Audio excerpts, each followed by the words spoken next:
Hi, today is April 30th, 2024, and here are my poems for the day. The first one is poem number 669 for the year, A Bad Sign.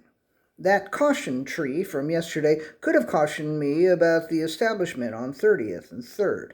At first glance, I thought I had nothing to fear because, as much as I loved Dune, there was no way I was going to try the Dune Spice frozen yogurt because I am vegan, and the lemon saffron coconut offering from 16 Handles is not. But then I spied a second sign above the first for vegan edible cookie dough. And that was a bad sign for me because I am not just vegan, I am also overweight and I am a sucker for cookie dough. I managed to avoid it this time, but if I moved to this neighborhood, I might be truly fucked. Poem number 670. Goodbye, April.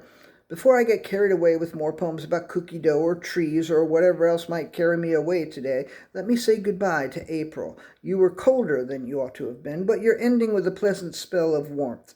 And I had some good shows during you, and the new album is coming along well, and I have a much better sense of where I may be living next. And another big project cleared a major hurdle. May has got a tough act to follow, but I've been surprised before. You surprised me, April, and you were really good to me, and I thank you. Poem number 671, Anti-Choice. As I was writing the introduction to the book of April poems, which will be published later today or tomorrow, it occurred to me that when it comes to poems, I am basically anti-choice. I seem to believe that once a poem is conceived of, it almost always has to be born. In the past 3.5 years, I've brought 6,415 poems into existence. In that time, I doubt I have had more than 6,500 ideas for poems. So I've had fewer than 85 abortions and 6,415 children, or 6,416 once this one is done.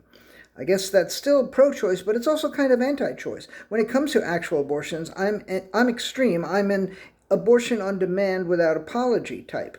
But I think there have been some instances where instead of aborting a poem, I brought it to term and then apologized to the poem for bringing it into the world, which is basically the opposite of abortion on demand without apology. So I guess when it comes to poems, I am more anti-choice than pro.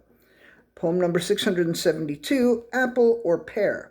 I had a choice yesterday morning between an apple or a pear. Actually, I could have taken both, or even a couple of each, but this will work better if I had been limited to a binary choice, so bear with me as I let this false narrative play itself out. As I looked at the apples and the pears looked better than the apples, but then I thought, I almost never eat pears. But then I thought, that's because there usually aren't any pears in the apartment. There are usually either apples or nothing. But then I thought, maybe there usually aren't pears because I prefer apples. But then I thought, no, I actually prefer pears. I thought all of this and then chose the apple, and now it is in my refrigerator. And the weird thing is, I am not bummed that I didn't choose the pear. In fact, I might have been bummed if I had chosen the pear. What is that about? And the last poem of the day, last poem of the month, it's a haiku, poem number 673, The Shock of the Calendar. Can't fucking believe tomorrow will be May. Fuck. That's fucking crazy.